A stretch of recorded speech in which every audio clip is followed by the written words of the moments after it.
I don't need authority. I have a screwdriver. Hello and welcome back to the Doctor Who Marathon. I'm your host McEdam, and today we're going to be talking about The Legion of the Lost, written by John Dory. This is the first story in the second box set of the War Doctor Adventures, Infernal Devices. With 3 stories, each detailing an adventure with the Doctor trying to find a particular weapon that could be used during the Time War. Now, as I set up in my previous video, this story is about the Doctor fighting Satanists. Whoever made that idea is a bloody genius. Okay, to actually break it down, they're not actually Satanists. They don't worship the devil, or it's not like an actual manifestation of death itself. But they do worship these creatures from another dimensions, which are a representation of evil, known as the Horned Ones. So the devil. Come on, that's a really, really cool idea. Now, this story is most notable for featuring David Warner. David Warner is a big-time British actor who not only did a lot of films, appearing in some Star Trek movies. He appeared in, I believe he's appeared in one of the Star Wars films. I could be wrong. He also played a character in the second Teenage Mutant Ninja Turtle movie. And he's also been in tons of others. But he's also done a lot for Big Finish Productions. Most notably, he played an alternative version of the Third Doctor in the Unbound series of Doctor Who audio dramas. And he's also played multiple different characters, which is kind of bizarre because David Warner has a very, very distinct voice and a way of speaking. So the fact he plays so many characters is very bizarre, but it's still pretty cool to get the best out of the talents. That is David Warner. For those of you, yes, he also appeared in the new series episode Cold War. Just because I have a funny feeling somebody would mention that in the comments if I didn't bring that up. So yeah, so I just talked about everything I wanted to talk about this story. Yeah. I don't actually know what people's opinions are on this. I know a lot of people like this box set, but in terms of this particular story as a standalone adventure, to which it is, unlike unlike Only the Monstrous, this story, despite being still a segmented way into the entire narrative, feels a lot more self-contained. But I don't know what people's opinions are on the story standalone. But there you go. So anyway, here's the Big Finish CD cover by, I believe it's Rob Webster, a fantastic digital artist. I love the fiery... In fact, all the artwork on the second volume, Infernal Devices, all the covers look brilliant. With one of them having this really fiery feel to it. The other one has a darkish, almost deep ocean blue to it. And another one has this lightish, greenish nature feel about it. And this one is the fiery one because, we're dealing with Horned Ones. We're dealing with the devil and its concepts. So that is really cool. This has also been a long time since we've talked about a John Dory story. I believe the last time we talked about John Dory was in the River Song adventure story, Someone I Once Knew. So, there you go. Now, like always, with these Big Finish CD covers, I make my own DVD covers, which I've taken the image from the trailer that was released on YouTube. And because it's such a high quality, I actually got the War Doctor's head peeking out there. I'm really happy with how this turned out. Maybe this bright thing, which from staff that David Warner's holding, it's a bit too bright. It eagers the eye more to this side. We've also got the character here, the Doctor's companion in this one. I believe her name is Osra Olisia Lolosiala Ulululu. That's her name. From now on, her name is Lulu, okay? We're just going to call her Lulu. Here's the spine, if anyone is interested. There you go. It's John Hurt there. He is famed actor Sir John Hurt, knighted in 1970-something, I believe. I don't know, I was filming Crime and Punishment, and I just looked absolutely handsome, so I slept with every woman that I saw with my wonky eyes. Okay, I don't know what that was. I do apologise. That was really offensive of me. There's the back of it, giving away that it's one of mine that I created.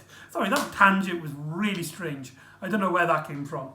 But anyway, on to the actual narrative itself. So, the story starts off with the Doctor saving this young female soldier who we quickly get introduced, and she's not really a soldier, or at least she wasn't trained as a soldier, but because of the Time War, she's kind of put into this situation. She's a Time Lord, and she's wondered where the rest of her crew have gone.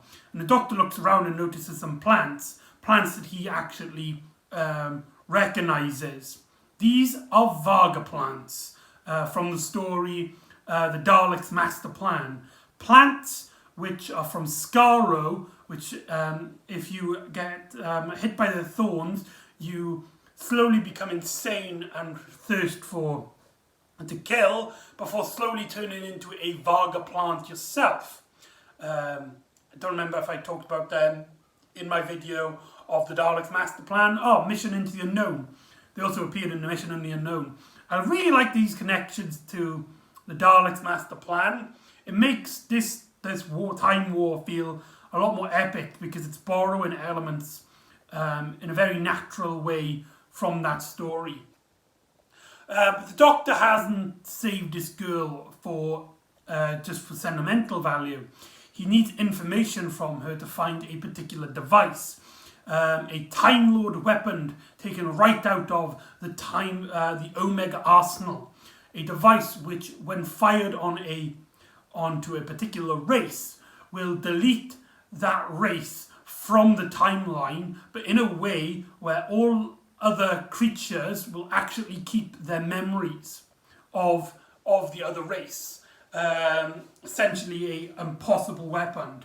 Now this woman, this Time Lord woman, she's actually on a mission to retrieve this device, but the Doctor, on his own little mission, actually plans to destroy it. There's a heavy debate between the two characters on that the Time Lords won't use it. Yes, it will. Otherwise, why would they want to keep it safe? And they get into a thing. However, the Varga plants keep getting nearer and nearer, and to the point where this woman, I can't remember her name. Let's see. Collis, played by Zoe Tapper. Collis actually gets infected by the Varga plant and starts turning into one, whilst the Doctor decides to blow up this weapon, which also kills her and all of the other Varga plants, setting up our story. In that sense, this story, in the first opening moments, is extremely similar to Night of the Doctor, sorry. The Doctor gets introduced to a character who is very companion material, a young soldier who is inexperienced. The Doctor tries to save them, but ultimately fails, although in here it's for different reasons. And the rest of the story is basically his regret at not saving this particular character. However, on another planet, the Time Lords have organised an alliance with these race called the Technomancers, led here by Shadowvar, played by David Warner. A race from very early in the dawn of time, I believe just after the Dark Times, in which they have learned to manipulate science and magic so that they work side by side together, so they enchant spells, but they still use like computer screens and electronic doors, although inside them there's very little technology.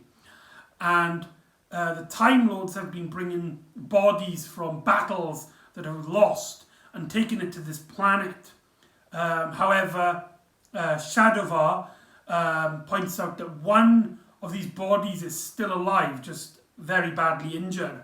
And when they investigate, they realise it's the Doctor's body.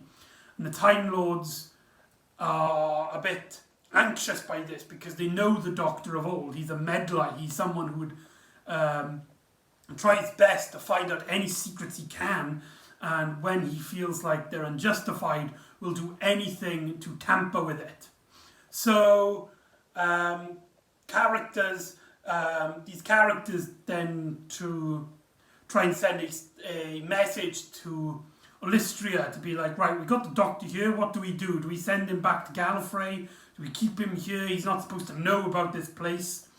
Whilst here, David Warner's character, he's really like uninterested in all of this. He's just worried. He's just more focused on his work. Now, his way of being seems to be worshipping these creatures known as the Horned Ones to power his thing that the Time Lords want. And the Doctor slowly learns he already knows about the Technomancers and the Horned Ones, but he still tries to get some information from Shadovar, and they kind of have this kind of neutral agreement. They don't like each other, they don't hate each other, but they have this neutral agreement, and the Doctor's very interested and smiles and like kind of gets him talking in a way. To hear Sir John Hurt, play against David Warner makes this story purely on that premise. That two of the greatest actors of the generation playing against each other in a Doctor Who story. What more do you want? But anyway, a massive twist occurs as the Doctor gets reunited with Colliser. His name is Collis, don't it? Collis. As the Doctor gets reunited with Collis, who's been brought back to the dead because it turns out that the Technomancers are actually helping the Time Lords to resurrect their dead, as in, not like they weren't regenerating or like they're really badly, as in they have been dead and the Technomancers have brought them back. And the Doctor is absolutely disgusted by this. A great quote is that that John Hurt does is, their death is our only certainty. Why take that away? For some people, for a few of us, death is the only peace we will ever know. Clearly referring to himself, who is sick and tired of this time war and fighting. And so the Doctor tries to learn about this conspiracy as he teams up with Collis to try and find out the secrets of the Technomancer's technology and how are they bringing back people from the dead.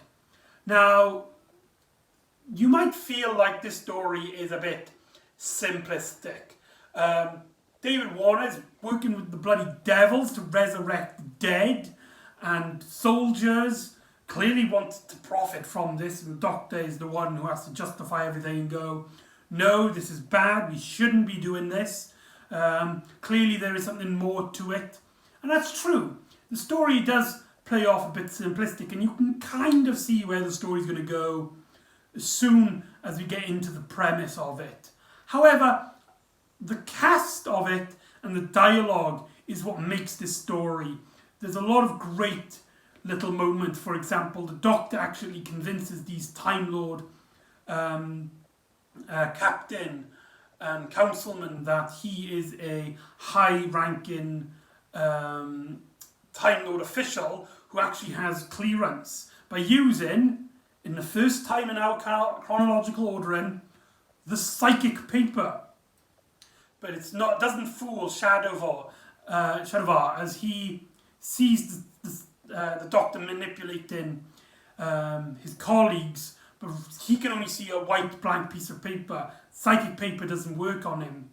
And when the Doctor's like, you could easily just call me out and be like, this is a fake ID, but Shadowvar is like, why does it bother me of the politics of and the lies of primitives against other primitives? So the Doctor learns, thanks to Collis, that there's this room that resurrected people wake up from, and the Time Lords have been using the Technomancers to actually resurrect a few dozen people at a time. Mass production of resurrection. Holy hell! And the Doctor clearly knows that this is something preposterous. There's got to be some take to this. And so he sneaks in. But Collis kind of acts a bit different from usually. Prior, she was very nervous, very anxious. She was very questionable with things. But now she's a lot more tougher. She's a lot more sturdier. She's a lot more independent in a way. And she stands up to the Doctor when she disagrees with him, believing that... and is also a bit more cold-hearted, as prior, when she learned that this device was used on a particular planet to erase an entire species on that planet, she was completely saddened and it upsetted her.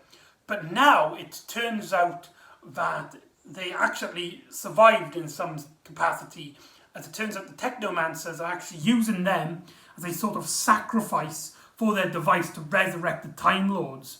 However, Collis doesn't seem to be bothered by it. As she says, it's not really murder. There's the same amount of people alive now as there was 5-10 minutes ago.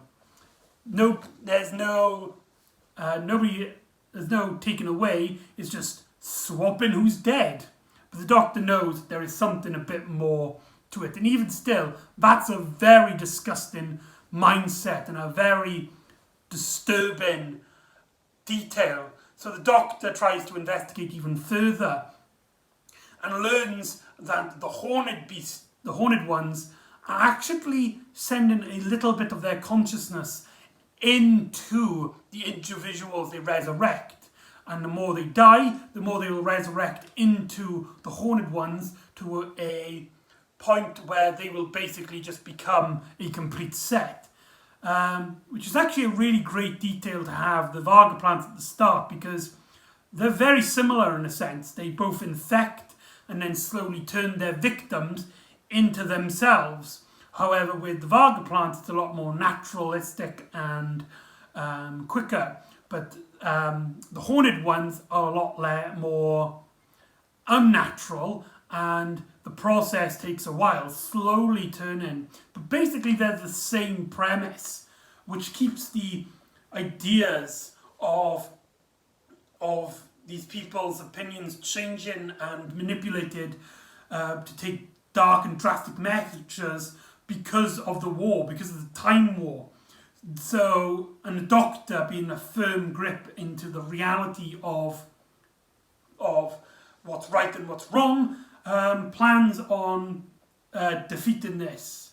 With a great moment, he uses the sonic screwdriver to stop the machine, and actually convinces Collis to help him take the machine down, in a sense.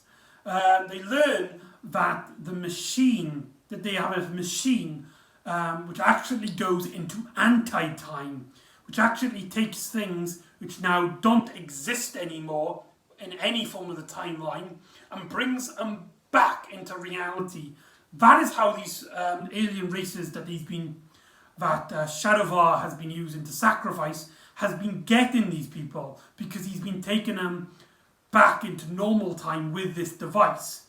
But the Time Lords and the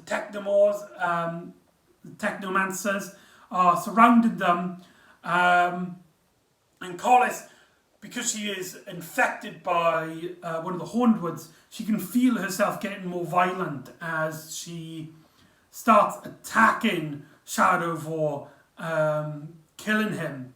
And whilst there's this whole fight breaking out, she actually uses the device to bring back not someone, but something. Particularly the device at the start of the story. I can't remember what it's called. It doesn't say on the back. The device which erases a species from the timeline. And so the Doctor plans to use this device to erase all of the technomancers, or at least, and the Horned Ones, out of the timeline, so that this timeline, anyway, from them is saved. And he does that. And that's particularly the end of the story. However, there is a extra scene in which Alistria tracks the Doctor to his TARDIS and basically is like, well, me being here is a bit awkward. I have a question for you, or a bit thing, but it's a bit awkward. She has a little discussion with the Doctor, and the story ends on a cliffhanger leading into the next story where she says, prisoner 1, 2, blah blah blah, whatever. You are now on trial for punishment of war crimes, leading into the next story essentially. Wow, I just realised how short this video is.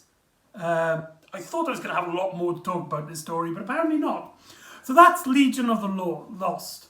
Overall, it's a very short, well, short in terms of things to talk about, but it's a short and sweet story. There's not much in terms of detail, but it has a great premise, a great idea, and it has a lot to say about warfare and people's viewpoints changing for the worst because of their desperation to fight in a war, to get the best soldiers they can, and caring little about the lives it affects. And it also has a lot to talk about death and how we deal with it. John Hurt gets a lot to do in this story. He gets a huge variety of emotions, from anger to sadness to happiness to playful and cheerful. Just overall, just a very well-handled story. But I think it's just a little bit too neatly packed in a way, if that makes any sense. Like, you listen to this, you enjoy it, but then when you finish with it, you're on to the next one. You don't really focus onto it. But I still personally really like this story, and it's well worth the box set. So there you go, that's Legion of the Lost. So join me next time when the Doctor discovers some Dalek experiments. So I'll see you next time in A Thing of Guilt. And I'll see you next time on the Doctor Who Marathon. Ta-ra!